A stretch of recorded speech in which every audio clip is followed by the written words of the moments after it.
Sorry. Good morning, everybody. I apologize for running late. I'm the governor, so it's not my fault. Just kidding. Well, it's great to see everybody here. As a quick reminder, cell phones on. This is totally fine, but if you just silence them so we can hear the testimony and the discussions happening between the counselors and the commissioners as we move forward, that would be great. Big thanks to Dennis Goulet, I don't know if Dennis is here somewhere, and his team over at DYT hosting us for our breakfast meeting this morning. Dennis and his team do an amazing job talking about really technical things at a level that even politicians can understand, which is never easy, but everything from cybersecurity to some of the implementation of our larger programs is fundamentally how we're changing things. I thought it was really great, so big thanks to you and your team over there, Dennis. Councilor Warrington was smart enough to ask us to host because it is her meeting, so I will kick it over to you. Please rise and join in the Pledge of Allegiance. I pledge allegiance to the flag of the United States of America and to the republic for which it stands, one nation, under God, indivisible, with liberty and justice for all. Today, in recognition of Martin Luther King Day that occurred on the 15th and of Black History Month, which starts tomorrow, a quote from Martin Luther King's I Have a Dream speech. Now is the time to make real the promises of democracy. Now is the time to rise from the dark and desolate valley of segregation to the sunlit path of racial justice. Now is the time to lift our nation from the quicksands of racial injustice to the solid rock of brotherhood. Now is the time to make justice a reality for all of God's children. And today we have with us a student from the Concord Community Music School, Jillian Stewart, who is a student at Concord High School. Come on, Bill. He's a student at Concord High School, a 10th grader. He has been playing piano since 3rd grade, and he is going to play 2 pieces for us today.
June 10th. Everyone want to?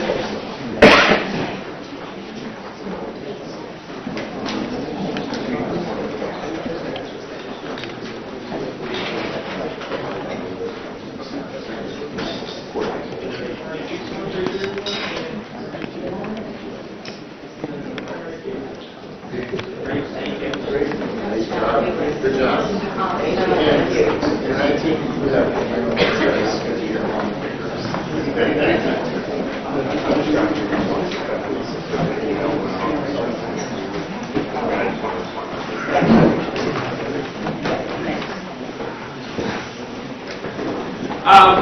sorry. Come on up. Yes, of course, of course. So we always like to take, as folks know, along to recognize great individuals and great groups who are doing different stuff just to create opportunities around the state, which is really terrific. And so Councilor Warrington had a brilliant idea of recognizing, I think, do we call it REN? Yeah, the Women's Rural Entrepreneurial Network. I think I got it right. Specifically in the North County, right? Because I know you guys from the Bethlehem area. We are headquarters here in Bethlehem. And this is your 30th anniversary? That's great. You want to talk a little bit about what the organization does? Sure. REN was founded almost 30 years ago, and it was founded by a group of 3 women in the North Country who realized that women in the North Country didn't have opportunities as other women had in other regions of the state or anywhere. And they looked at it, they set up the first year-round, it was called the REN Project, where they had a beta program where 12 women came in and they received technical assistance and training of how to start and grow their own businesses. From that, the organization grew, recognizing all different types of women, and they eventually moved to Bethlehem, purchased their building, were very instrumental in the beginning of the revitalization of Bethlehem, which was 30 years ago. I think it was a very different place. It's my understanding. The Colonial Theater wasn't open, the Main Street was not vibrant. So being the anchor location, and through the years, we've grown. Most of our members are artists and makers. We have a gallery on site. We do receive funding through the State Council of the Arts Program, which we are so pleased. Thank you very much. Through their public PBB program. I don't know what it stands for, but it's good. We are really excited. We just relaunched our Wings program, which was 25 years ago, where we're bringing local middle school and high school students into various arts programs and cultures to really get them integrated into that and learning how to do a gallery show, learning how to present themselves, and really the North Country is struggling with art issues right now, and REN really wants to be there for everybody. And we, again, we're on Main Street, and please come visit. And it's a little quiet in the North Country, so we would love everybody in this room to drive to Bethlehem right after the meeting. And if they don't drive today, they can certainly have a website. We do. It's renworks.org. And we have a small online store, great social media presence. We do have an opening next week, so we have bi-monthly openings. It's Spread Your Love. It's in time for Valentine's Day. And then we are going to have a very nice, large eclipse exhibit. Since we're not at totality, we're about 10 miles south, but close enough for everyone to celebrate that. On April 8th? No, we're not now. That exhibit opens on March 7th, somewhere around that time frame. It runs through the eclipse. It runs through the eclipse. Eclipses with the eclipse. There you go. Okay, yeah. Eclipse thing. So, yes, and we really are looking and hoping that a lot of people make that kind of part of their journey when they come to the North Country, and not realizing it maybe next year. But anyways, please come visit our gallery, look online, visit our store, find out all the wonderful programs that we're doing, and REN is so honored to be here today. Thank you for bringing this to everyone's attention, and thank you. You bet. Well, thank you. So we do have an official Oh, boy. foundation. Okay, let's recognizing go. the Women's Rural Entrepreneurial Network 30th anniversary, which is this year. Whereas the Women's Rural Entrepreneurial Network, known as REN, was founded in 1994 and powered by rural women committed to the mission of supporting better lives and livelihoods through education, economic development, and community engagement in the North Country, And whereas in 1998, Wren was the driving force behind the purchase of the Altamont lot in Bethlehem and helped secure funding to establish 6 business condominiums which were instrumental in beginning the redevelopment of Bethlehem's Main Street. And whereas the store and gallery at Wren support the livelihoods of local artists while contributing to the vitality of the North Country. And whereas Wren still occupies 2 of these units, with the gallery at Wren and the store, which plays a vital role in northern New Hampshire's economy and for the town of Bethlehem. And whereas through the years, Wren's work has impacted thousands of people across New Hampshire's North Country by providing technical assistance, training, and market access for local entrepreneurs, artists, and makers, and has organized educational, cultural, and social events for the entire community. Now, therefore, I, Christopher T. Sununu, Governor of the State of New Hampshire, do hereby commend the Women's Rural Entrepreneurial Network as you celebrate your 30th anniversary, and thank you for your dedication and hard work to the community you serve, and wish you continued success. Thank you so much. Thank you. Thank you.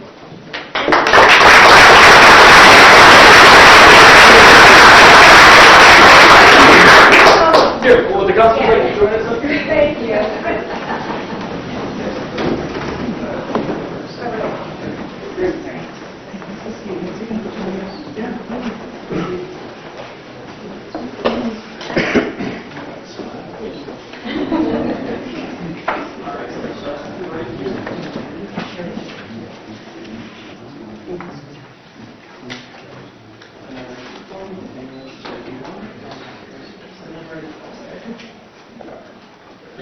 Thank you. Great, Thank you very much. Good luck.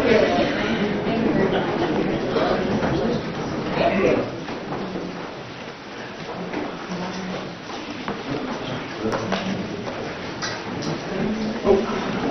Okay, one more special event, if you will, before we officially call the meeting to order. Excuse me. Sorry. Michael Murphy and Sean Durkee. Is Michael and Sean here somewhere? Back there? Hey guys, how are you? 2 new representatives from Coos County. We're going to swear in today. Let's give them a hand.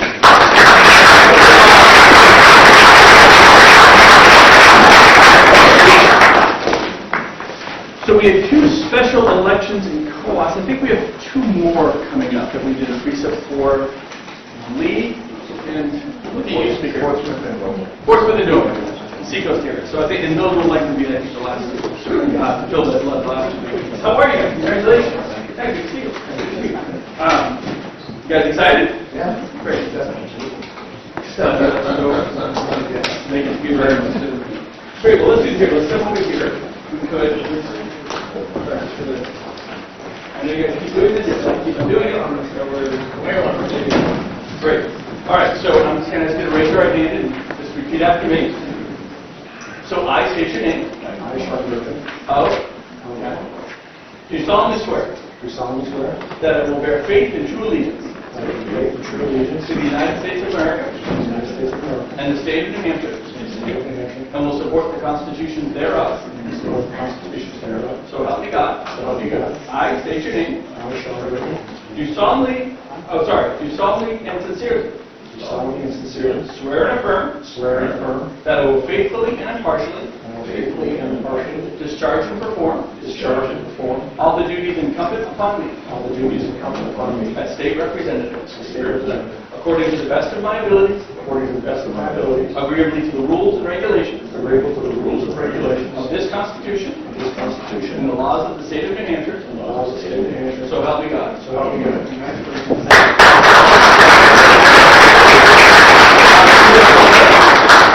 You guys have any family or anything? Yeah, well, you can go on. Yeah, maybe the family wants to come up. We'll do a couple quick photos here, which would be great. Oh, hi. Where? Okay. This is my wife. Okay. Pleasure. Good to see you. All right. Here. Well, here we'll do one thing. Okay. Great.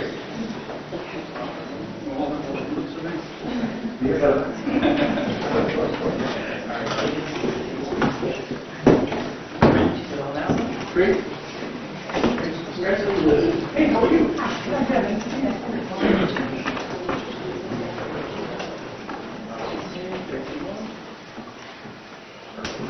Great. Congratulations. Thank you very much. Good to see you. Congratulations. I'm sure. Oh, that'll be great.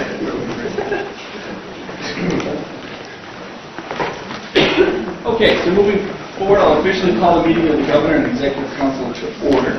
I'm going to begin by asking for a motion to approve the meeting minutes from January 10th, 2024. Second.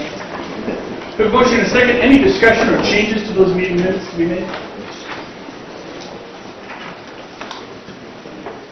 Okay, hearing none, all in favor of accepting the meeting minutes, please signify by saying aye. Aye. Any opposed?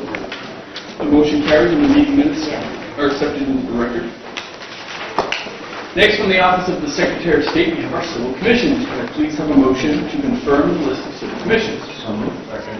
Any additions or questions on the list, or additions to be made to the list of civil commissions this week? Okay, hearing none, all in favor of the list of civil commissions as presented, please signify by saying aye. Aye. Any opposed? With that, the list of civil commissions is approved. We have one resignation to accept today. As a Justice of the New Hampshire Superior Court, could I have a motion to accept the resignation of Justice Brian Tucker of Hopkinton? Second.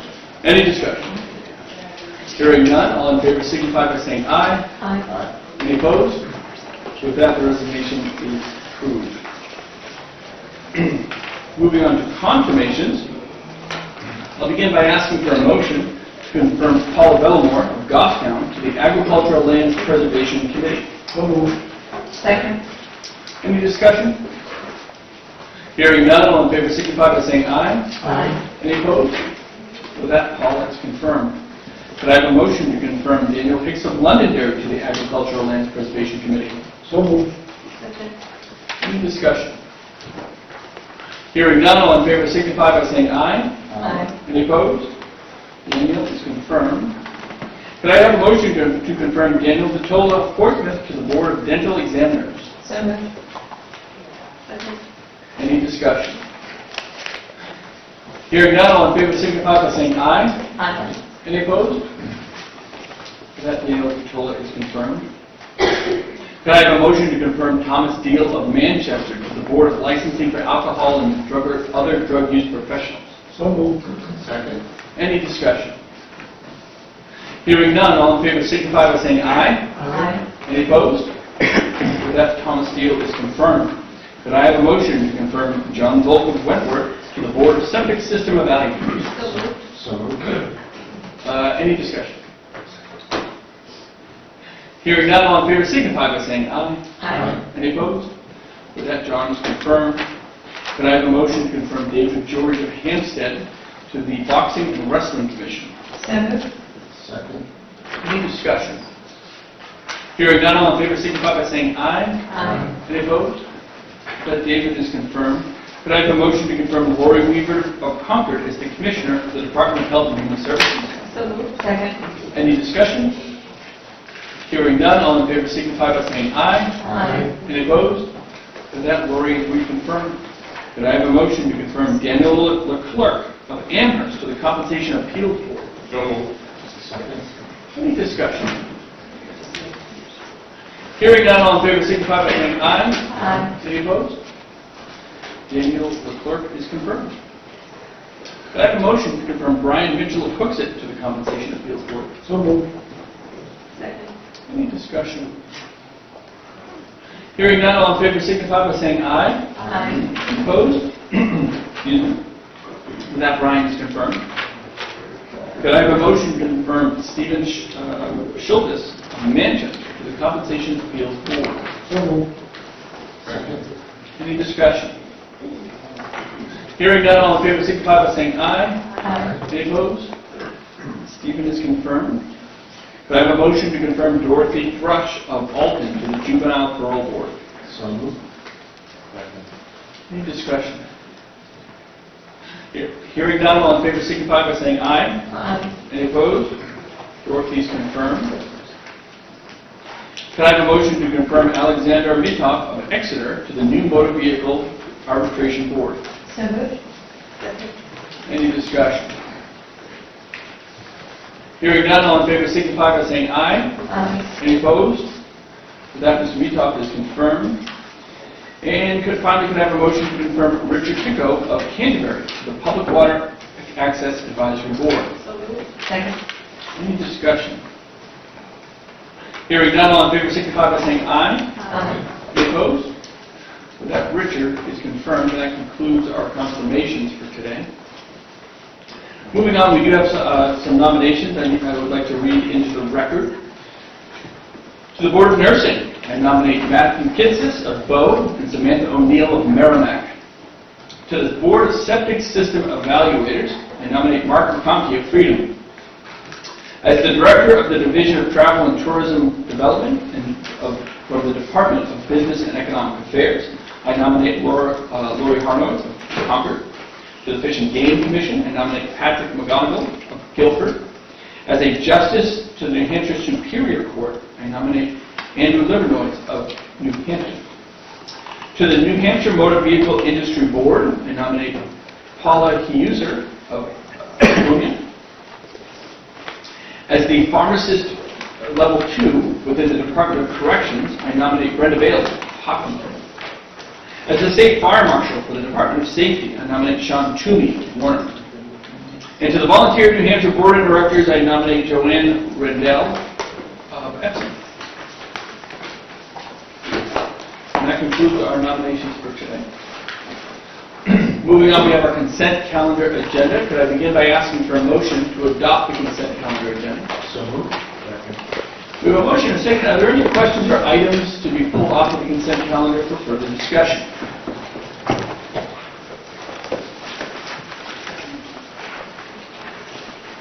Okay, hearing none, all in favor of the consent calendar agenda as presented, please signify by saying aye. Aye. Any opposed? With that, the consent calendar is approved. Moving on to our regular agenda. I'll begin by asking for motion to adopt agenda item number 6 from the Department of Health and Human Services from the Office of the Commissioner. Second. Any discussion on item 6? Hearing none, all in favor signify by saying aye. Aye. Any opposed? Item 6 is approved.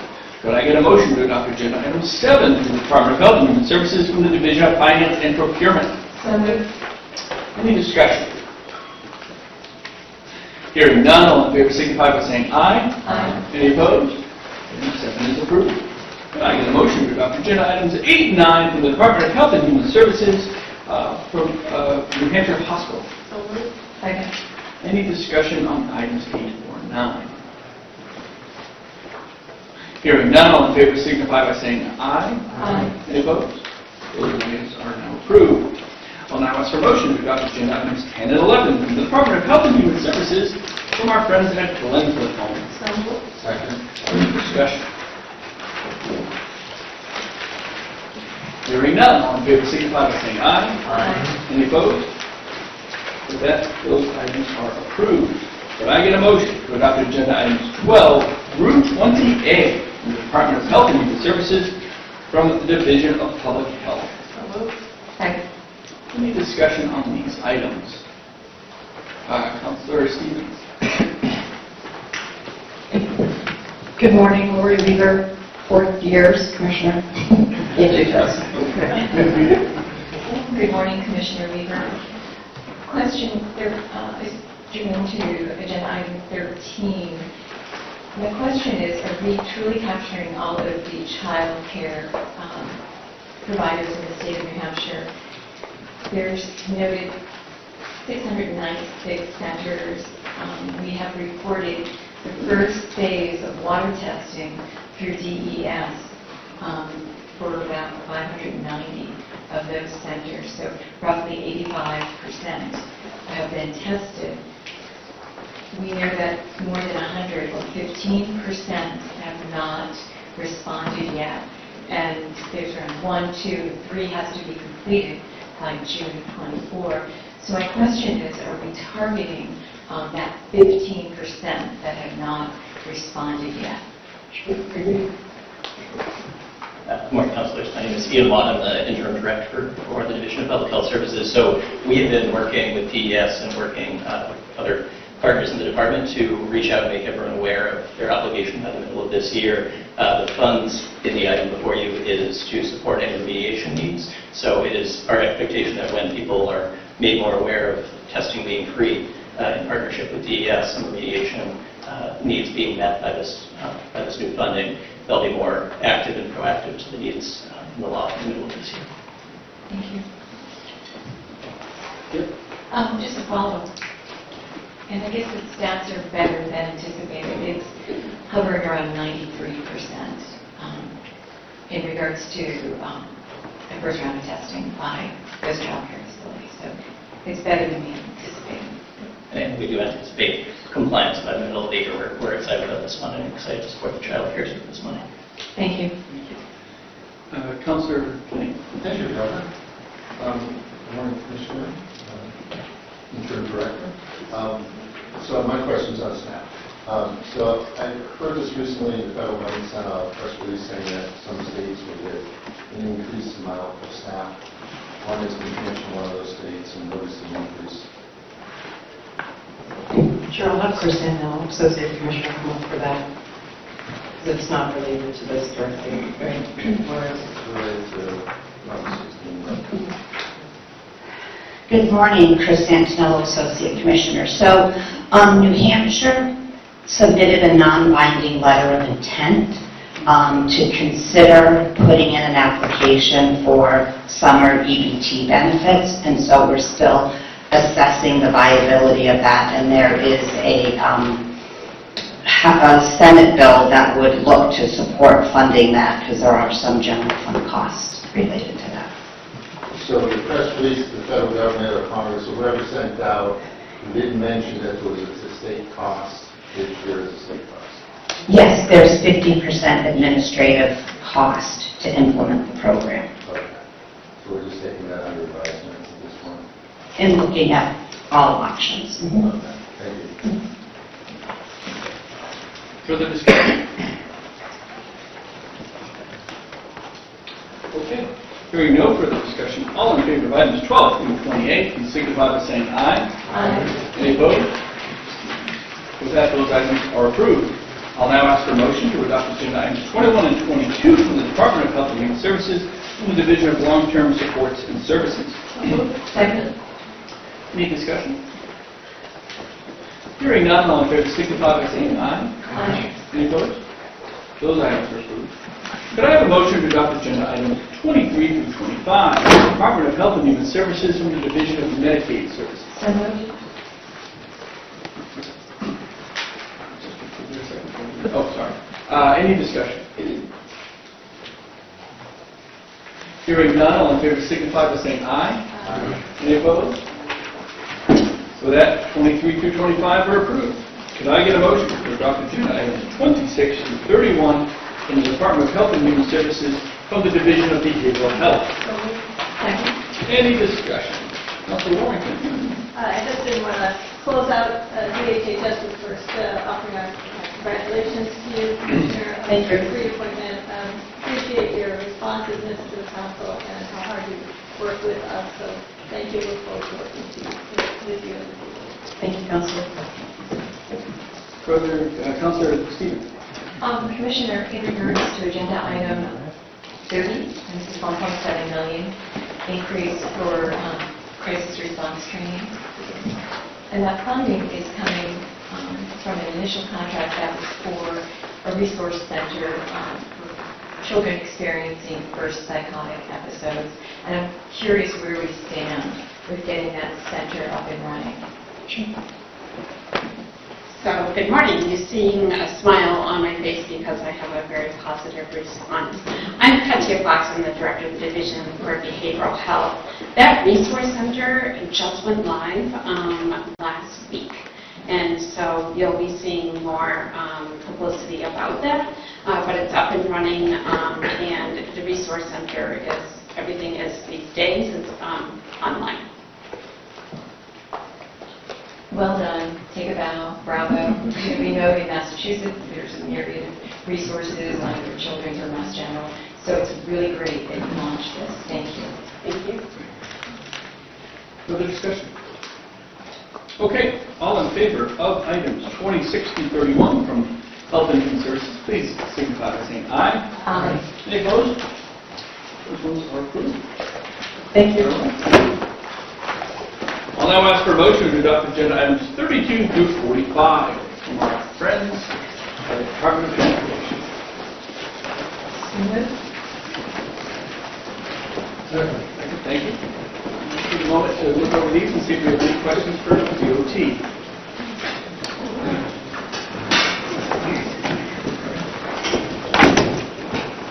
Mr. Gatsas. Mr. here. Mr. Rodriguez.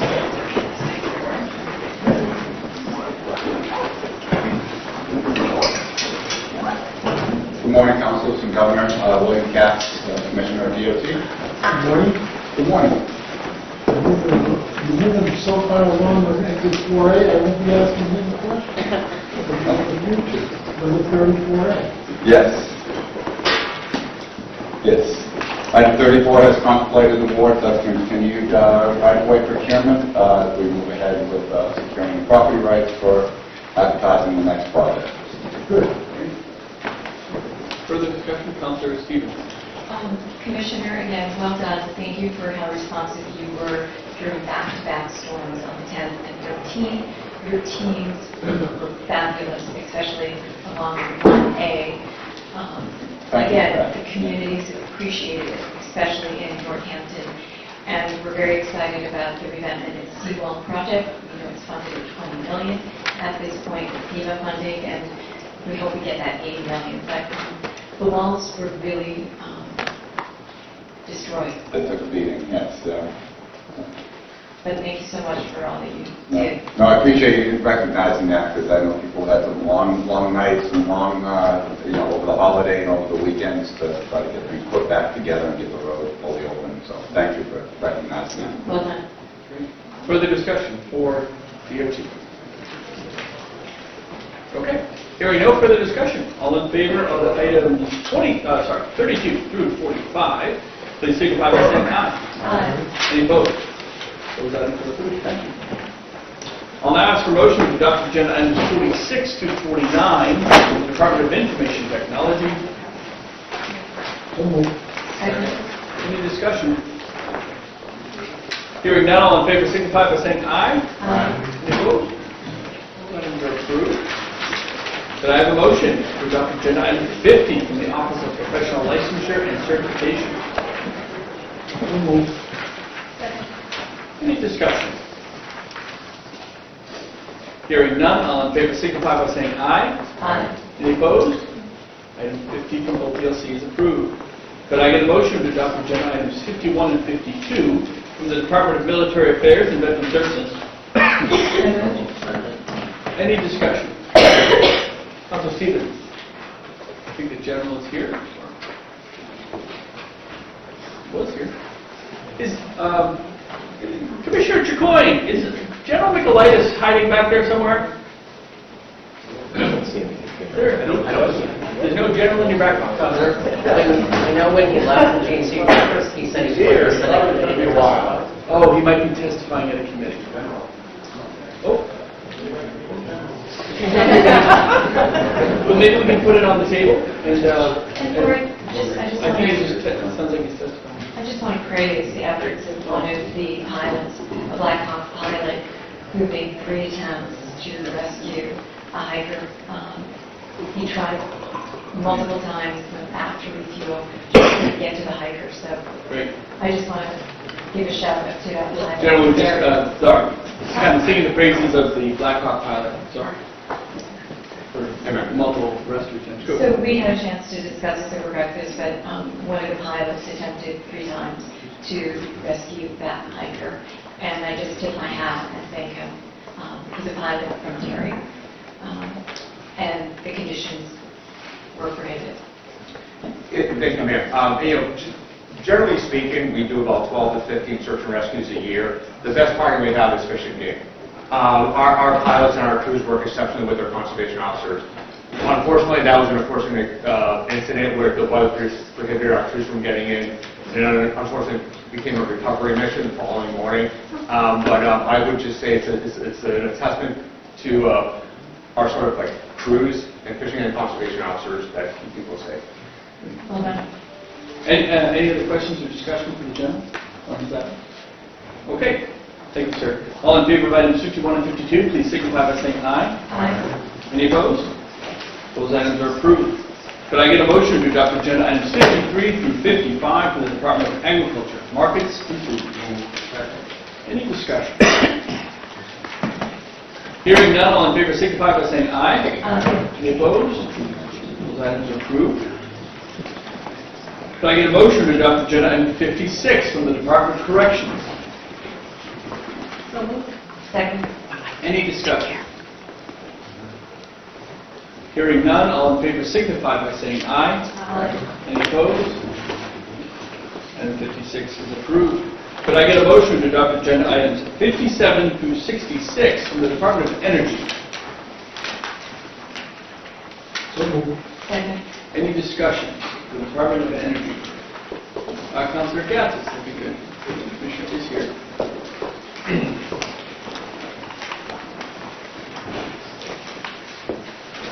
Good morning, Governor, Councilors, Chair Coyne, Department of Energy.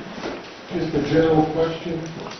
How is the money holding out for the energy repayment program? Excellent. So, LIHEAP, we've seen about 20,000 households certified for this season. We're paying out about $1 million a week in benefits, and we have plenty of funding. Is that number less than you expected or more? We're right on track. It's about what we expected for this winter. Thank you. Further discussion? Okay. Hearing no further discussion, all in favor of items 57 through 66, please signify by saying aye. Aye. Any opposed? Those items are approved. Could I get a motion to adopt agenda items 67 through 70 from the Department of Business and Economic Affairs? So moved. Any discussion? BEA.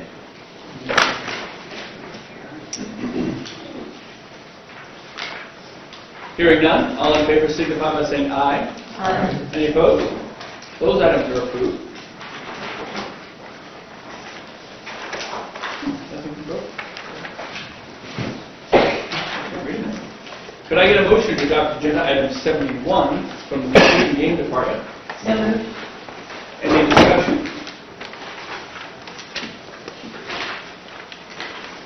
Hearing none, all in favor signify by saying aye. Aye. Any opposed? So that's item 71 is approved.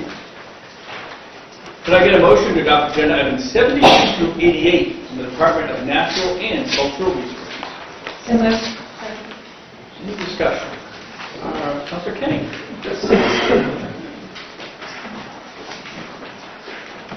Good morning, Sarah Stewart, Commissioner of the Department of Natural and Cultural Resources. Hello, Commissioner. So this is item 75. It's a piece of property, I believe, up in Parks location. It's currently owned by William Perry, trustee of the King County Revocable Trust.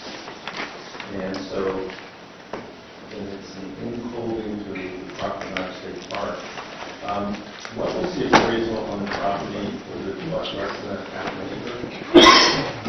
Thank you. We did have it appraised. I believe my director of parks is in the hallway, but let's see what I can do. The market value of the property was determined to be $450,000.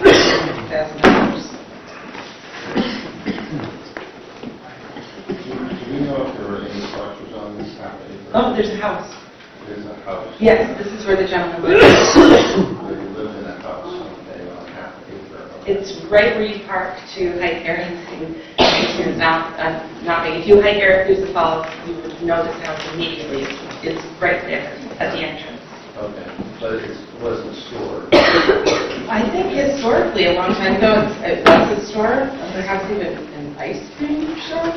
But in recent history, it's been a residence. Okay, and so where are we taking the funds to buy this house for the state park? This is through the Parks Fund.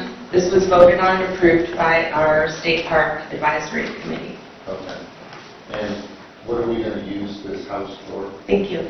As you know, the Coleman Lodges, for example, are a wonderful attraction because it adds variety to what we offer for camping. Eventually, this house, which is in really good shape currently, because it was lived in full-time, will become an opportunity for rent and to stay there. which provides, we offer yurts and tent camping and cabins, and now we have this property that we can make available to the public. So you mentioned Coleman State Park, there's a lot of buildings there that need tremendous upgrade and improvement. So who's going to be assigned to do maintenance on this building? Is it going to be internally within our state park system? I believe so. I do see our director, Brian Wilson, here to see if he can add any to the operations side of our vision for this building. It's within Crawford Knowledge State Park, and we do have staff there. Okay. So who's going to take care of it, Greg? Great, yeah. That'll be part of our central region's operations of the staff within the park operations division based in the central region. They're hubbed out of White Lake State Park and Sunapee. They have a lot of ground to cover, but they're the managers of Crawford Knowledge State Park. So where I'm going with my line of questioning is that you have a lot of buildings, you have to do roofs, you have to paint them, you have to take care of the inside of them, and a lot of them are still hanging out there. So here we are acquiring a new building that we're going to have to do all this operational maintenance. So we just want to know that we have the wherewithal to do that. Yep, no, great. And we wrestled with that as well, too. And, we have hundreds of buildings within the state park system, and we're coming at it from both angles, both with repair. We have a demolition list for other buildings that we, don't have a business use or a real use for anymore. And then we have our, historic structures and other things that, we want to make sure that are maintained as a cultural resource. My last observation is I have to go back to those people in other parts of the North Country and say, we just purchased a building that we're going to have to maintain. Sorry, we're going to go to your building when we fix it up someday. But so that's the reason for my question. State parks is taking on another responsibility. Yep. Okay. Councilor Steele? So am I correct that this is the last private property within the 5,300 acre land tract? Correct. And it was really actually a nice gesture for the family to reach out to us proactively. The right of first refusal, and we worked closely with the family to get to this point. And having hiked that trail, that building is pristine. It looks like a kid's summer camp with all of the kayaks, etc. It's a great building. Great. Well, if I just see ribbon cutting. I'll be there. Further discussion on any of these items? Okay, Yeah, I do have some off-subject questions. Can you give us an update on our trail system that was damaged? Also last July, December, 2 years ago, but where are we at with our trail system? And I know there's some legislation looking for finding how is the legislature treating that legislation. We look like we're going to make inroads in trying to repair our trail system. Yes, thank you. So we're constantly maintaining our trail system every year due to weather and wear and tear.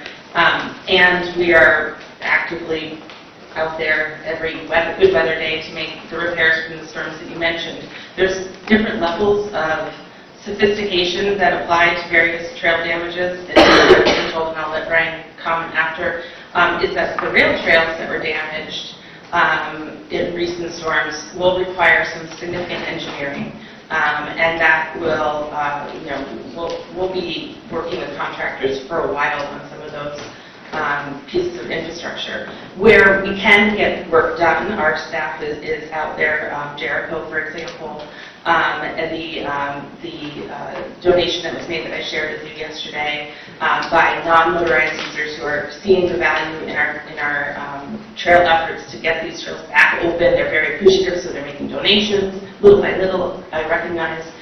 So we're all hands on deck currently to get trails open. Snowmobiling, I hear, is finally doing great up north. We have new groomers out, and we can track them on Brian's phone to see all of the trails that they're covering day and night. So yes, there's a lot of work to do. We have multiple strategies in place. One of the tools in the toolbox is this legislation, and I can let Brian speak to that because I believe he was there. Yeah, so most of the damage we had this past summer and early in the winter was really before snow was on the ground. So we were able to get in and do some immediate repairs to some main corridors. snow season here. So we know when things melt, we're going to be having to go in and really do a much further assessment on damage.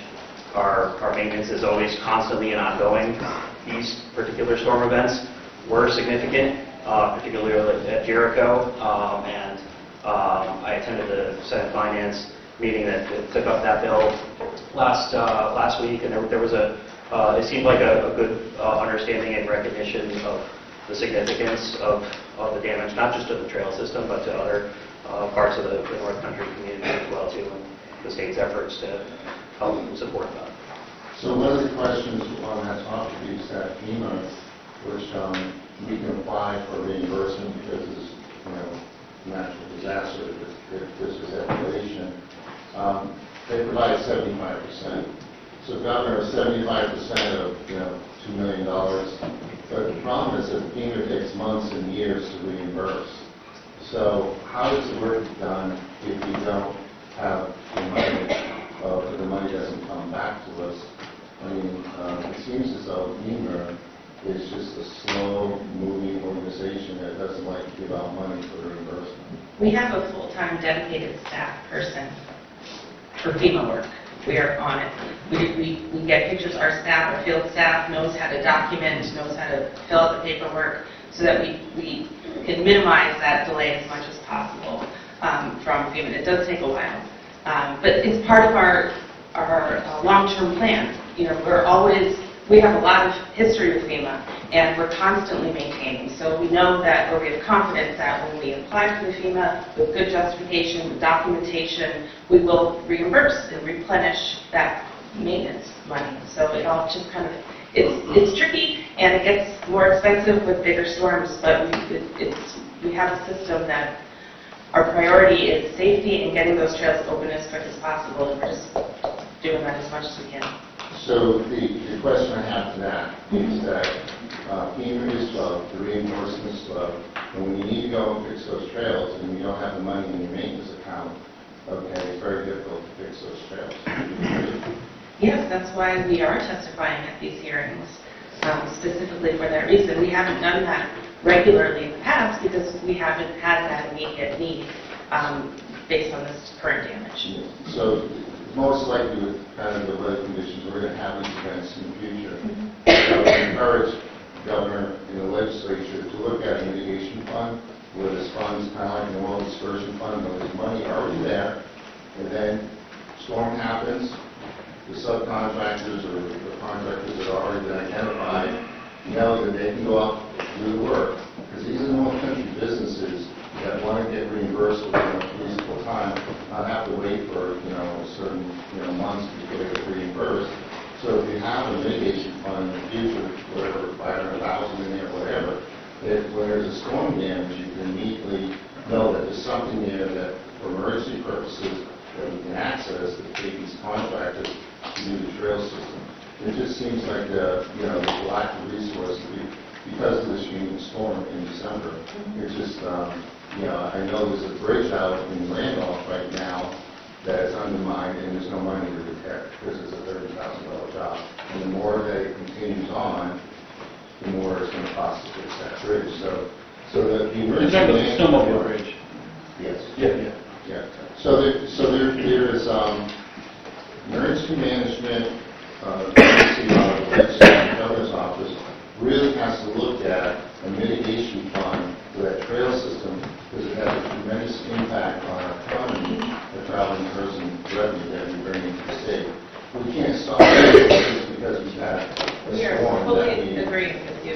We testify on behalf of the value of outdoor recreation all the time. And if we can set up a meeting and talk through the ideas that we've been batting around and get suggestions, and I'm always open for advice. Yeah, I think the legislature needs to look at the mitigation fund for future storms and disasters, because that way we'll fix the problem quicker, and then we won't lose those first recreational dollars. That's my pitch. My other question is on the Connecticut Headwaters agreement, the operation agreement. Where do we stand with that at this point? At this point, I'll ask the Attorney General to comment because it's being evaluated right now.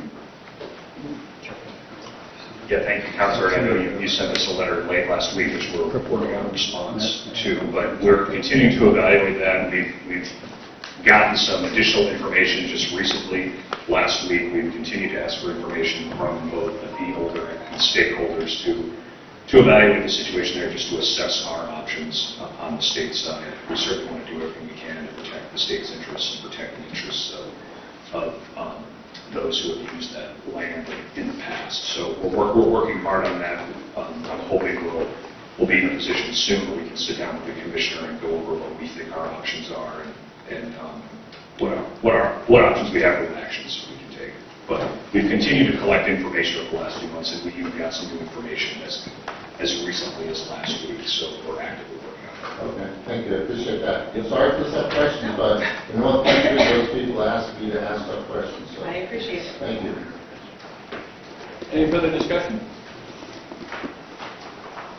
Okay, all in favor of items 72 to 88, please signify by saying aye. Aye. Any opposed? Those items are approved. I'll now ask for a motion to adopt agenda items 89 through 111 from the Department of Environmental Services. Second. Any discussion? Council Warrington.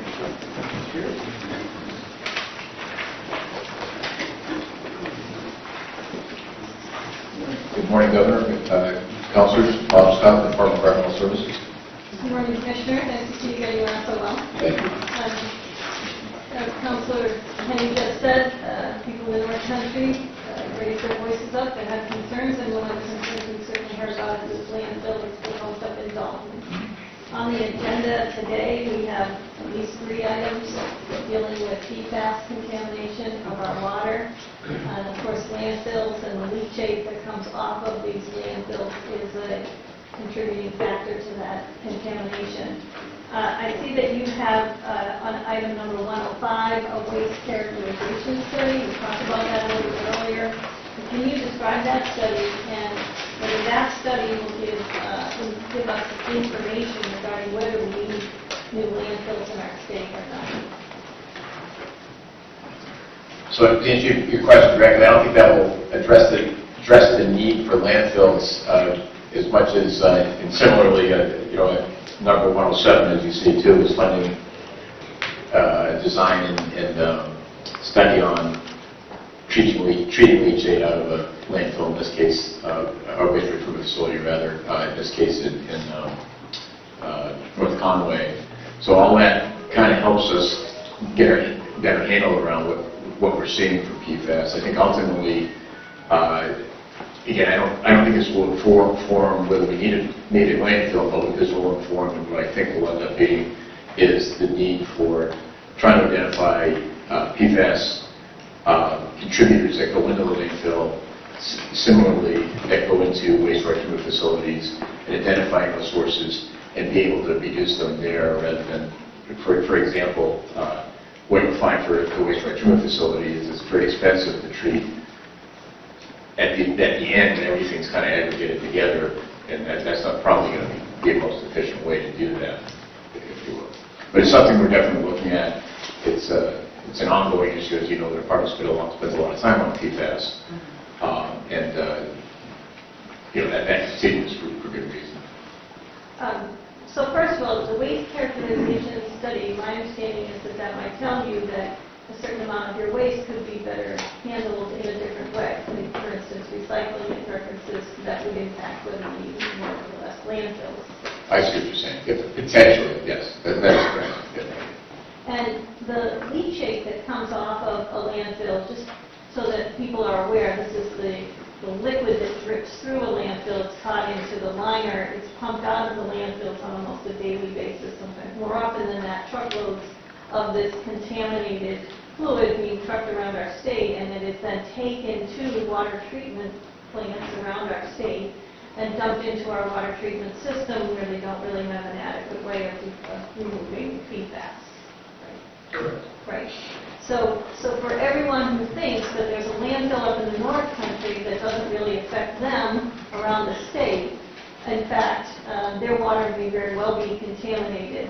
by this PFAS that's being trucked out of the landfills. It's on our road, being trucked across our roadways as well, so there could be incidents there.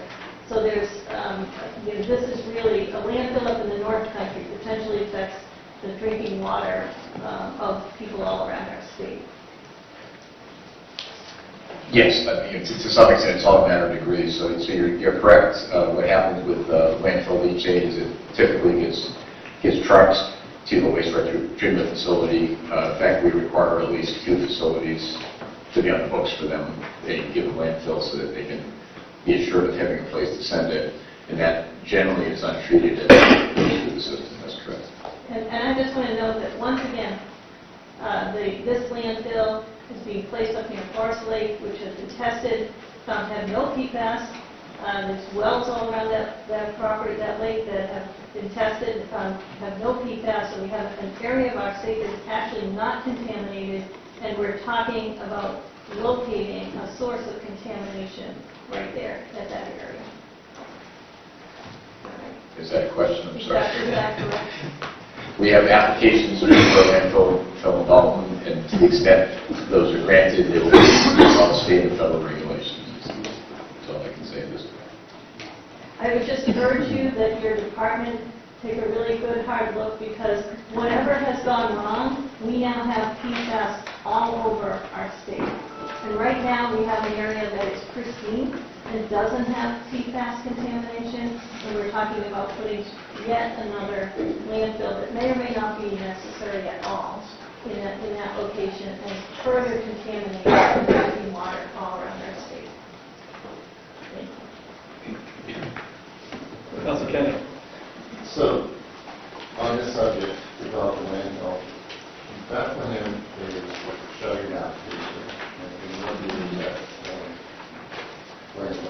I don't know off the top of my head, but you're right, the landfills are permitted for a certain period of time. It doesn't mean they can't necessarily. Historically, what happens in our state is the existing footprint they'll apply to expand. I'm not sure that's in the cards for that location. I think that's one of the reasons why we have an application for a different location. So my second question is, in looking at the Dalton landfill proposal, a few weeks ago, I saw a video meeting in Dalton that explained that Casella had really reduced its footprint with regards to the landfill proposal. How far along is their permitting, and what has been your engagement at this point with this new proposal? Sure. So we have applications in for wetlands impacts, for alternative terrain impacts. Those are ongoing. So that they're being processed, if you will, looked at, make sure they're complete, et cetera.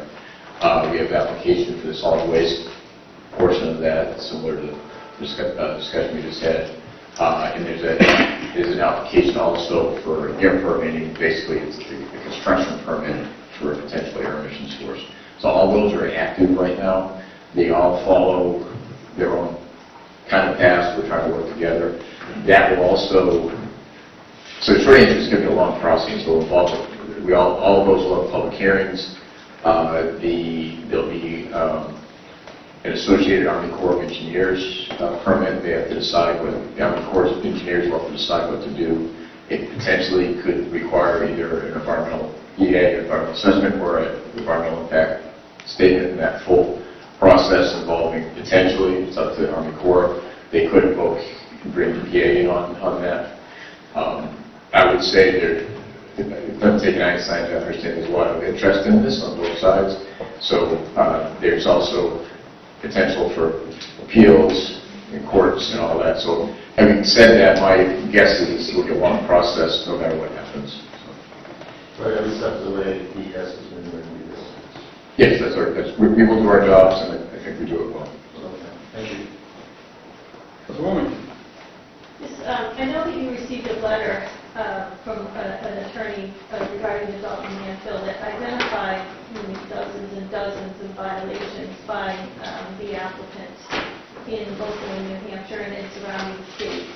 And I'm just wondering, in terms of your process, will you thoroughly evaluate all of those violations before you make a determination of whether to issue a permit? Yes, so that'll be part of our process. internally. I will say, as far as any active stuff going on in the state, we have a much more better understanding of what's going on. Obviously, something that's reported from another state, we'll look at the record for that, but that's, we won't have the same intimate knowledge, if you will. Further discussion?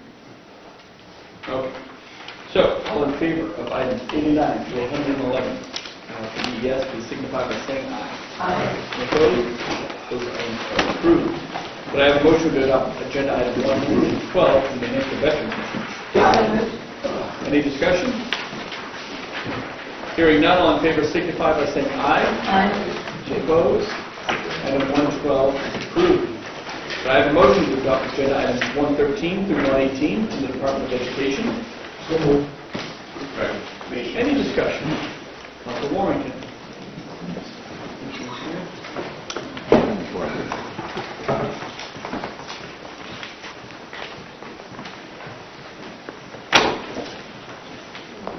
Good morning. For the record, Frank Kittleblu, Commissioner of Education. Good morning, Commissioners. My questions come not surprisingly to you about item number 116. I've had a significant amount of feedback about the extension of a contract to continue collecting information related to the proposed changes in the Education 306 rules. My question about this is, when do you expect this project will be completed? It's a little bit confusing here because you're asking for more money but not a time extension, but in your description, you actually say that they're going to take another year to complete the process. So could you explain when will this be completed? Sure. This is just part of our ongoing process to work with all of our stakeholders around this work. We are conducting this spring listening sessions, additional listening sessions, and working sessions with educators. We've been working very closely with those educators to coordinate those. We've communicated those publicly out to the field, and so these funds will help facilitate that work. So when do you expect this draft rules to be brought forward to the Board of Education? So the Board of Education will be looking at an initial adoption of an initial proposal probably in their February meeting. But the work will be ongoing. We've talked about the idea, and again, I don't control the State Board of Education, but we've had conversations with them about having an extensive feedback period and opportunity for people to provide input on that initial proposal, and so I expect that will probably last through the end of April. Okay, so again, just a little bit confusing because you've asked for more money but not a time extension. In the description, you say that this will be for meetings over the course of an additional year. So is that incorrect? It won't be over an additional year? So the meetings will take place in this spring. The department will continue to have additional meetings with educators, but that would probably be beyond the scope of the contracted work. So here we're only looking at the contracted work. If we think that the contracted work will take longer than that, then we'll come back here and we'll ask for an extension in terms of the contract. And with regard to what's coming before the Board of Education in February, so are you saying that the proposal is going to come before the Board of Education before you have received a report from this vendor? So we have already received several reports. If you know that there was already an initial proposal that was tabled last March, and so we have continued to work on that, and we will continue to work on those rules. As you know, rulemaking is not a static process, it's an ongoing process, and so we will continue that work. So is this vendor in the process of creating a final report for you? So the vendor is in the process of creating a proposal that will be part of an initial proposal that is adopted, but we will continue to take through public comment period input, and the vendor will continue to work on that. And when do you expect to get this proposal? Well, so as I described, we'll do the initial proposal in the February meeting, and we will have an extended public comment period, right? So we don't have a document that's available for public comment at this point in time. So this will be a document that has an initial proposal in accordance with 541 rulemaking process. There will be an extended public comment period that the contractor will work with us to help facilitate additional input from across the state. I expect that will probably close in that April timeframe. And not knowing the type of feedback that we will get back, we will continue to work with all of our stakeholders to get a proposal that everybody can, that the board can get behind, really, because it's the board's proposal. So, I'm sorry, but I'm still feeling like I'm not getting the answer. And I'm trying hard here. I'm not sure. It seems like I'm being pretty clear, so. Yeah, the vendor is going to give you a proposal. Will that go to the board, that proposal, or will that? So the vendor is working on a proposal, but ultimately the proposal that gets adopted doesn't belong to the agency, doesn't belong to the department, doesn't belong to the vendor. The initial proposal is the work of the State Board of Education. And so the vendor is working with the department and working with stakeholders across the state to develop a proposal which will go to the state board. The state board will then make whatever changes they see fit and do an initial proposal adoption. We'll continue to receive public input, and we'll make any other adjustments that they think need to be made, and we'll ultimately, on the timeline under 541A, adopt the final rule. And so will the actual proposal from this vendor be made public? So there is not such a thing as an actual proposal. The vendor has provided a variety of inputs to the agency as well as to the state board in terms of perspectives that they have. So they're not creating a single proposal, they're providing a variety of inputs. And so they will provide input into a draft that will go to the State Board of Education for the initial proposal in February. It will continue to provide input and synthesize public feedback through the public comment period. So they are continuing to work. So your characterization of a single proposal would be kind of incorrect in terms of what we expect. All right, how about the inputs from this vendor? Will those be made public? So it depends on the nature of those inputs, and if those are subject to the 91A results, they will certainly be made public. Quite frankly, this particular vendor, and myself included, have been working very closely with many of the constituents who have raised what may be characterized as unnecessary characterizations of this process. I myself have worked very closely with the NEA and a number of constituents that the vendor has brought together to try and understand how we can put the best proposal possible in front of the State Board of Education. Okay. Will this go before the Legislative Oversight Committee and when? So depending upon the nature of the proposal that is ultimately adopted by the State Board of Education, if it's required to go before the Legislative Committee, then yes, it would go before them. If the changes are such that it's not required, then it would not go before them. Thank you. Further discussion? Okay, thank you, Commissioner. All in favor of items 113 through 118, please signify by saying aye. Aye. Any opposed? No on 113? No on 113. With that, all the items are approved. Could I get a motion to adopt agenda item 119 from the Community College System of New Hampshire? Second. Any discussion? Councilor Kenny?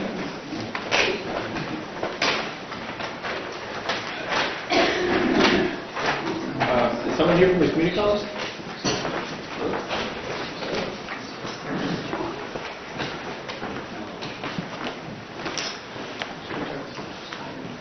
Good morning, Councilor Governor. Chuck Lloyd, Vice Chancellor, Community College System of New Hampshire. Vice Chancellor, good morning. Great conversation the other day about this piece of property, but I'm not to ask you two other questions.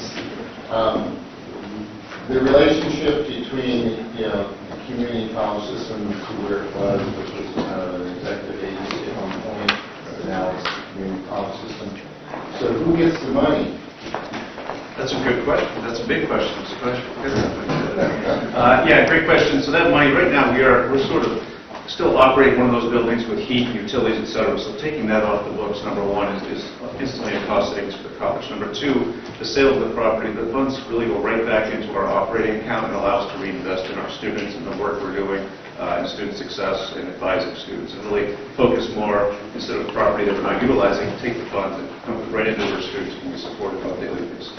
So Governor, if this was a state agency, it would be going to your general fund? Yeah, not in this case. It's about the students. It's about the students. Okay, thank you. Councilor Stevens? Good morning. In 2021, 3 to 4 parcels of land were either transferred or sold at the White Mountain campus, Berlin campus, I should say. And in July 2021, the community college system of New Hampshire stated that the statute provides no guidance with respect to the process by which the state shall determine whether to exercise its right of first refusal. And to your credit, you reached out to 8 state agencies. DAS reached out, followed up, stated that they needed to respond by July 31st. My question is, in this round of property sales and transactions, similar approach in reaching out to multiple state agencies? Matthew Moore, Director of Capital Planning for the Community College System. I work directly with DAS on this and Jared Nyland in that particular, and because they had already given up the right of first refusal, and according to the reference you just made, that they didn't reach out as far as I know. Further discussion? Thank you. Great, thank you guys. Well, all in favor of item 119, please signify by saying aye. Aye. Any opposed? That is approved. Could I get a motion to adopt agenda item 120 from New Hampshire Lottery? So moved. Second. Any discussion? Councilor Gatsas? I think Charlie's here.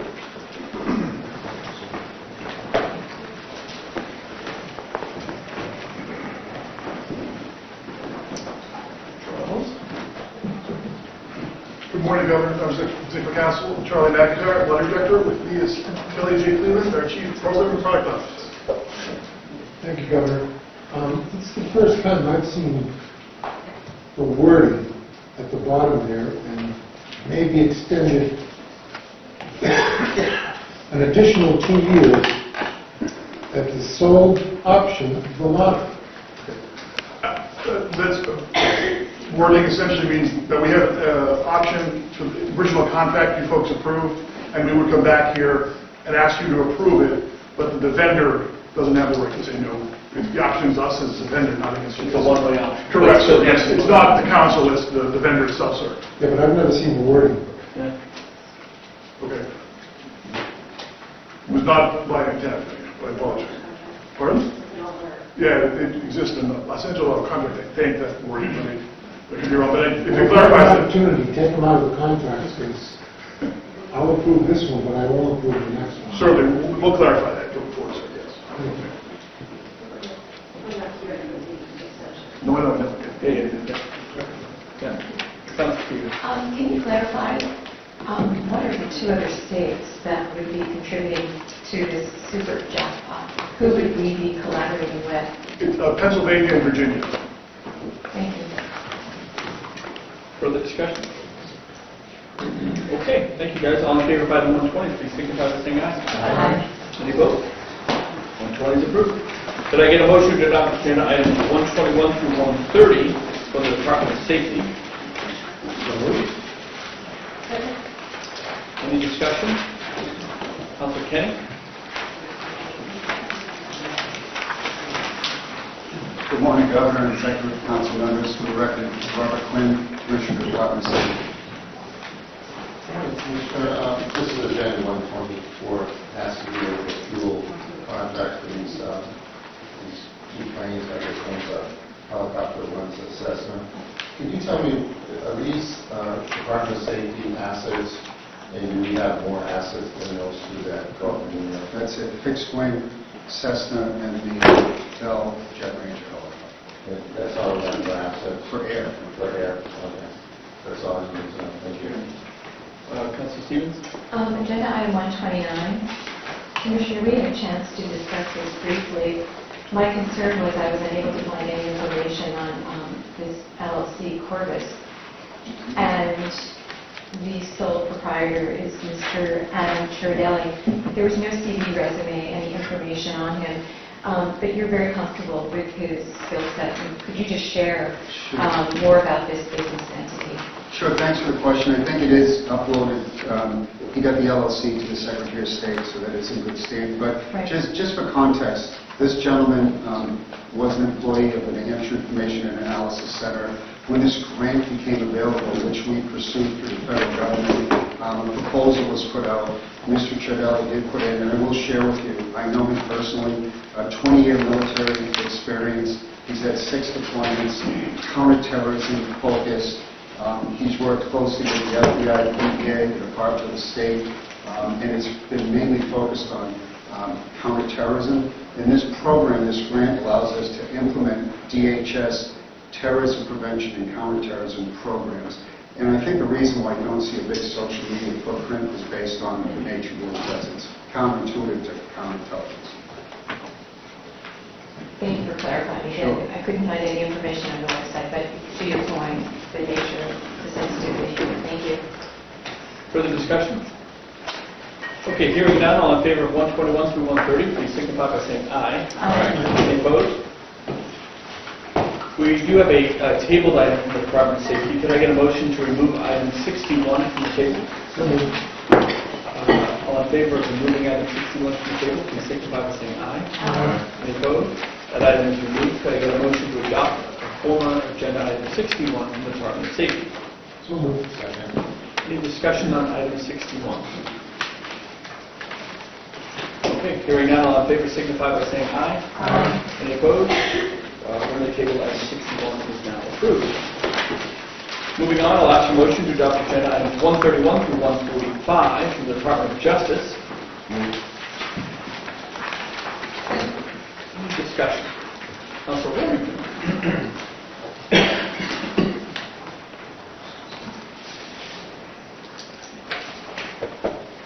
Good morning, Mr. General. We learned yesterday that the oral arguments in the Mifepristone case of the U.S. Supreme Court were scheduled for March 23rd. So my question first, have you seen it, Francis Court, and this brief that the state could sign on to? Yeah, so I sent you all an email last night, so you may not have seen it, but I'll give you the rundown.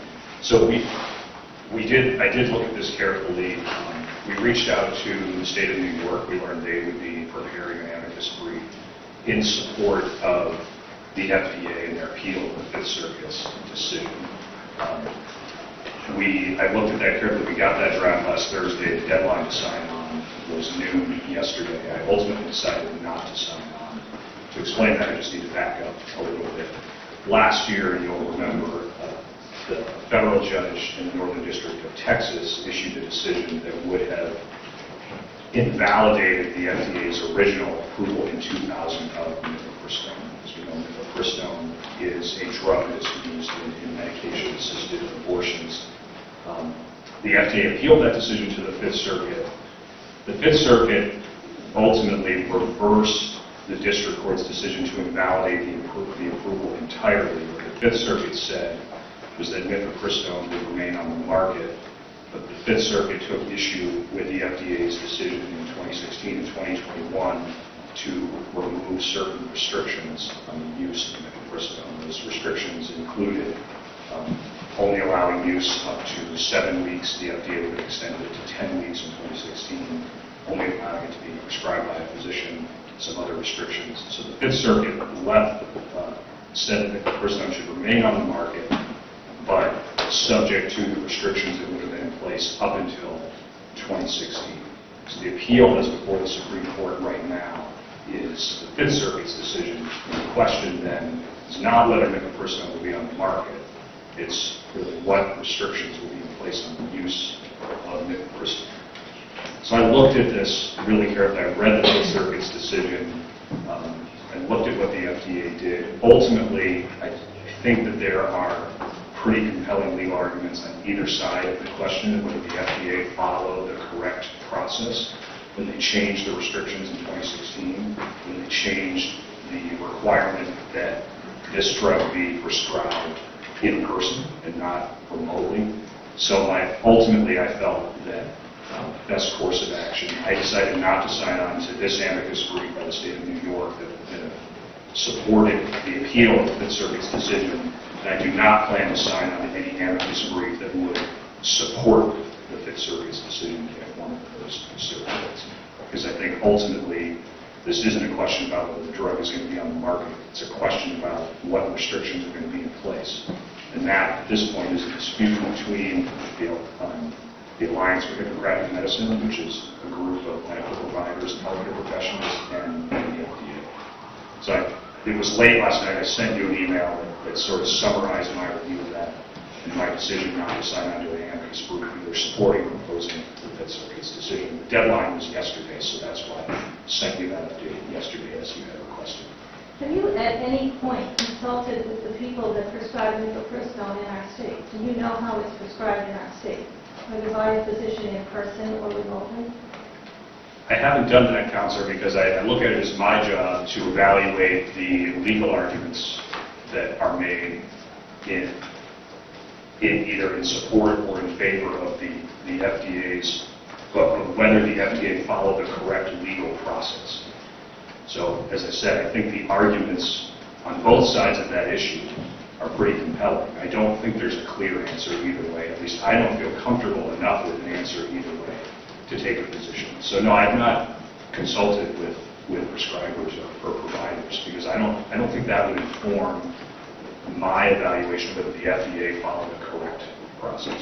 So you don't think it's important that this decision could dramatically impact the access to mifepristone to women in our state? I do think that's important, Counselor. Don't get me wrong. I think that's an important issue at play in this case. But when I decide whether to sign on to an amicus brief, I first have to decide whether I feel confident enough in a legal position that that brief is taken. And then I have to decide whether the interests at play are important enough to sign on. I do think there are very important interests here. But what I struggle with is a clear legal answer. I think, again, there are compelling arguments on both sides of the question of whether the FDA took everything into account it should have taken into account and whether it followed the appropriate process when it changed the restrictions on this drug in 2016 and 2021. Well, I think it was appalling that you have not bothered to look at how women in our state access this drug, and that this decision, if it goes the way of this, what you call a group of providers, of healthcare providers, I would argue with that. But if it goes in that direction, how restrictive and what restrictions it would put on the access to safe and legal abortion in our state. I think that's appalling. I think it's appalling that our state is not leading the charge against it. This is one of the most pro-choice states in the country. And we should be leading the charge. And Governor, you're a pro-choice governor, you say. Yes. You say Okay, let's be very clear. He is not the head of public health, nor should he be making decisions of that. He is looking at the legal aspects as the Attorney General. If you have issues in terms of providers and how they're being prescribed, that's more of a HHS public health issue and all that. His job is simply to look at the legal ramifications and if there is a compelling argument one way or the other. And let's be clear, this is signing on into a letter supporting an amicus brief. If the Attorney General, who is the state's lawyer effectively, says there's no clear and compelling, or there is clear and compelling arguments on both sides, and it is not a clear decision legally in terms of taking one position or the other, his job is not as the Minister of Public Health. His job is simply to make a decision on the legal merits in terms of whether it is compelling one way or the other and clear. And again, the court will figure it out. We'll see where it is, but that's all this was. Did you make this decision yourself, or did you engage legal representation to help you evaluate the legal arguments on both sides? I ultimately made this decision myself. We, of course, talked about it internally within the office, but it's a decision I have to make. I made it myself. I think this is really a terrible decision on the part of your office. I think that this is exactly the worry that we have with having an Attorney General's office that puts politics over people. And I think that this should be revisited, and that we should absolutely be signing on to this group. Well, I have to respond to that, Counselor, because I feel like you've just attacked the integrity of my office. I would suggest that you were encouraging me to put politics over legal analysis, which I have declined to do. So I take real issue with that. You've just attacked the integrity of my office. You've attacked my integrity my integrity. We do not put politics over people at the Department of Justice. I do not put politics over legal analysis. I have not done that in any decision I made. I did not do that here. So I reject that assertion, and I reject it. Further discussion? Councilor King. Questions on getting easier. So I have a question to ask. This finalized an investigation of unfortunate shooting of a young teenager in Guilford by a Guilford police officer. Yes. One of the officials in Guilford reached out to me throughout this process, and I said it's an active investigation. I'm going to let the Attorney General do its work. But it was roughly about 12, 13 months when the investigation came to a conclusion and results were given out here just recently. But one of the questions that came up was, why did it take so long? And as the Attorney General, is there an opportunity to give an answer to that? Yeah, I appreciate the question, Counselor. And this, as I said last week when we laid out the results of this investigation, this was a particularly difficult case. It is, officer-involved shootings, thankfully, are fairly rare, although we have them. We have a few of them per year on average. This case involved a child, a young man at the age of 17, who had mental health issues. And the investigation took a long time. I should say the investigation took a while, but then we knew that in this particular case, we needed to spend a lot of time going through the investigative materials and preparing a public report and presentation that would fully explain what happened here. And so it was a combination of the investigation itself, but also we took more time than usual in this case to prepare a thorough report and to prepare a public presentation that would really explain to the public what happened. I can tell you at the press briefing last week, we had a lot more press, and there was a lot more attention, rightfully so, and questions about this case than is typical even in other officer-involved cases, which are all serious cases. So that is why this particular case took quite a while. These officer-involved shooting cases are all difficult, and sometimes they take longer because there's many officers involved. Sometimes they take longer because there are other complications. This one was particularly unique and particularly complicated, so that's why it took as long as it did. I appreciate the answer, and that's the answer that the lead official in that community has. So that's good. Thank you. Further discussion?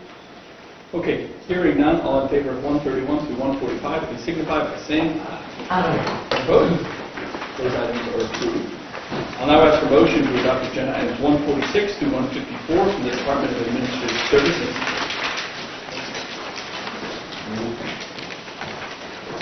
Any discussion? Councilor Getz. Thank you, Governor. Charlie, I know you know what my question is being, but I know one thing. I know your answer because the governor hasn't broken out the champagne yet. I don't think we traditionally permit champagne in the council chamber. I didn't say what he was going to do. We in that decision. I meant the state government. Laconia. Oh, you knew what I was going to ask. I'm sorry, I shouldn't presuppose. You want to talk about energy management consulting? I don't know if he was going to break out champagne for anything else, but go ahead. Take a shot. I'll take a shot. We have a piece of property we're selling, and I have nothing to report since last week. We're not selling, it's under agreement, right? To be sold. To be sold, yeah, I don't think I followed the question. Yes, we're selling it. No, we're not selling it.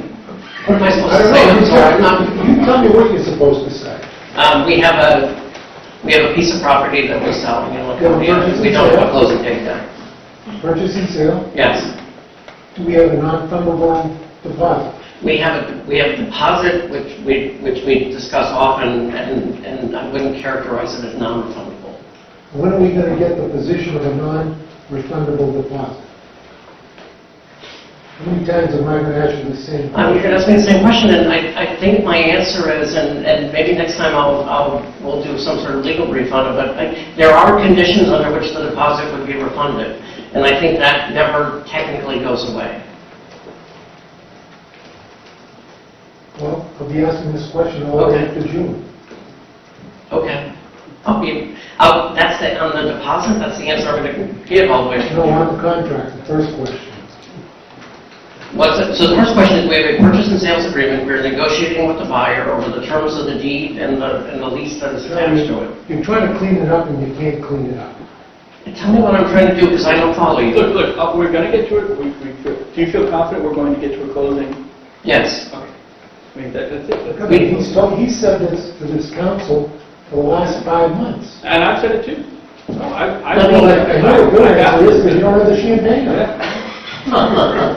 Counselor, I'm not trying to be deceptive in any way, I'm not trying to be misleading in any way. We are negotiating in good faith with a buyer with whom we've signed a purchase and sales agreement. Okay. We do not have a closing date set.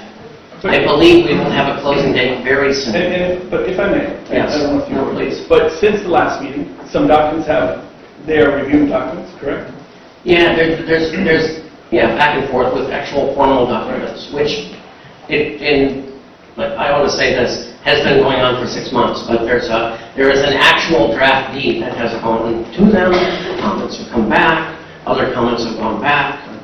There's a draft lease that has gone back. So work is, I just want to be clear, work is moving forward, but they're all talking, they're just kind of finalizing it.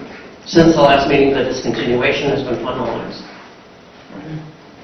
But by that was the Laconia issue, correct? The discontinuation of the road, the Laconia process, and technically I believe it's DOT who officially discontinues. Once Laconia had the meeting, so Yes. that's all been done. That's been done as of January 25th. All progress. I'll wait for the champagne to... Okay. Councilor Stevens. On an anthem note, thank you for speaking with me and to Ms. King. We entered into a $68 million contract last July, and I had concerns over this contract. And this is for the state's Medicare Advantage program. I've been getting complaints from retirees being placed on hold for up to 2 hours in length. They're struggling with the timely delivery of their prescriptions. They're told to submit copies of the pharmacy benefit card to their providers. Providers are having to intervene on behalf of their patients. Another layer is being asked by providers. It's incredibly disappointing. There are performance guarantees in this contract. 2 provisions that are appropriate deal with prescription mail turnaround, and I hope we hold them accountable. And I realize that is done on a quarterly basis, but if they go down 1% of that 98% fulfillment, there's a $50,000 fine. And my concerns, again, go back to July, when it came to my attention that a false Claims Act lawsuit was brought by the United States in the Southern District of New York based on accusations that Anthem, Medicare Advantage Plan, and 18 of its subsidiaries, including New Hampshire, have faced accusations and legal challenges based on their exploitation of Medicare and Medicaid, submitting incorrect forms and getting compensated by CMS. So I hope we hold them accountable. It's a stressor on our retirees. I had a conversation with a 90-year-old gentleman who is absolutely struggling to get his medication. I thank you for bringing this up, and it's something that Neil was going to go on. Joyce Pittman, who's our Director of Risk and Benefits, is going to join me. Joyce has actually herself talked to, I don't know about a 90-year-old gentleman, but people in that situation. Joyce can talk a little bit about some of the specifics of what's going on, but I'm going to start by saying it's terrible. I am not going to stand up here and say, things are fine and not as bad as you say. Things are every bit as bad as you say. We are distressed with Anthem. Our goal in this whole process is going to be to make sure everybody gets the medication they need and require. Everybody is served in the way that they need and require. That Anthem is held accountable. We've had the CEO of Anthem in more than a couple times, and I think Joyce talks to her almost daily now. And it's not going well, and we're angry about it. And so, whether we terminate the contract with Anthem is not the point of the discussion we're about to have. I will just say that we have lawyers looking into possible contract termination, which is a situation that we never want to get to. and the fact that we're even considering it is a suggestion of how badly we feel toward Anthem right now. But Joyce can talk a little bit about kind of where we are on the ground and some of the things that are happening, information that we do know and don't know. Is that fair? Thank you. Not a good topic to talk about, but one that needs to be addressed. So we implemented, just to keep everybody on the same page, we moved about 11,000 retirees from the Aetna Medicare Advantage fully insured medical-only plan over to the Aetna Medicare Advantage program, as well as the same population from Express Scripts, EGWIP, we call it Employer Group Waiver Program, or Part D plan, over to the Anthem program, also fully insured. So that's, it's like 3 implementations in one. So there's a lot of moving parts, and it's not uncommon for pieces to go a little rocky. What we are experiencing is ridiculous. So I'm not sugarcoating it. That's not what I'm here for. We have been meeting with Anthem on a regular basis. It's January 31st, and we went live on January 1st. So we've been living in this situation for over a month, really, because we start prior to when the go-live date is. We start tracking any issues that we think may happen on literally a log, and we monitor by individual employee and retiree. And as you can imagine, it's riddled with HIPAA, so I won't be sharing that with anyone. But it does, we take it down to the individual retiree level and advocate for them through to resolution. Then we follow up with Anthem on a regular basis to see if it's systemic. So if you have one issue with one retiree, it's probably not just one retiree. Some of it's educational. You remember the population, and you're also getting a platform change. So like I'm used to Express Scripts. Now I'm in Anthem's Carolina RX program, and I used to click here, but now I have to click there. That's normal, what I call disruption. That's not a problem, that's education.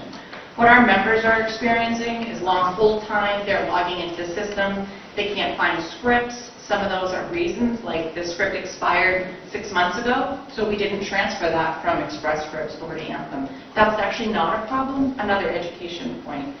However, if the script should have transferred and it didn't, that's a problem. So we start working with our retirees, their providers, and Anthem to make sure they don't run out. And we're doing that on a, I'm going to say, one-by-one basis and systemic at the same time. So we have probably about 24 people from Anthem that are touching our members every day, and we talk back and forth every day. I have 3 staff members that are 100% dedicated to the retiree health program. We're encouraging our retirees to contact us, give us the information, we put them on the log, and they become part of our daily conversations through to resolution. So I'm not really answering your question as far as how we're holding them accountable. We're not letting them off the hook. And to Charlie's point, we're monitoring this to see what our options are. The worst situation is our retirees feel helpless. And that's our job, to protect them from that. And we're trying to get to the point where they feel like they're being heard. And I don't feel that's the case yet. So I'm going to continue. And I just want to stress, it's a system problem. It's not necessarily a user problem. Senior citizens are entering their payment information only to go in the following day and it's been deleted. They're seeing prescriptions one day, they're being deleted. This is a stressor beyond belief. Agreed. And I have actual examples that I'm using with Anthem, outlining exactly what you're saying and troubleshooting that. And I have been told by the president of Anthem New Hampshire as of January 31st that all of those issues are resolved. As you can imagine, I will be monitoring that. And well, I don't believe that to be the case. But I will be monitoring that with Anthem and as well reaching out to our retirees and making sure that they're not without the medications they need. Thank you. Yeah, I've also heard the same concerns from constituents, and I'm wondering if you could provide the council with the information that you are giving to beneficiaries about who to contact when they have this problem so that we can direct them to your Yes. process. We're actually putting together a communication that's going to go out this week to the retirees. Will be victims to the mail service. No offense to any of the postal workers out there, but they will be getting that as well as they're getting, so it's our retiree health benefit office. The direct phone number, I can give it to you now, but I will email you that information as well as email our direct email address. And what we're doing is reaching out to them and collecting more information just so we can get a direct explanation of what their problem is. Emails sometimes are hard to interpret. And then we follow up with Anthem with them and make sure that, then we follow up to make sure we are told from Anthem your issue is resolved. Do you believe that to be true? Because that's the other piece is Anthem, like, we check that box. And then does the member believe you? Does the member trust that you did?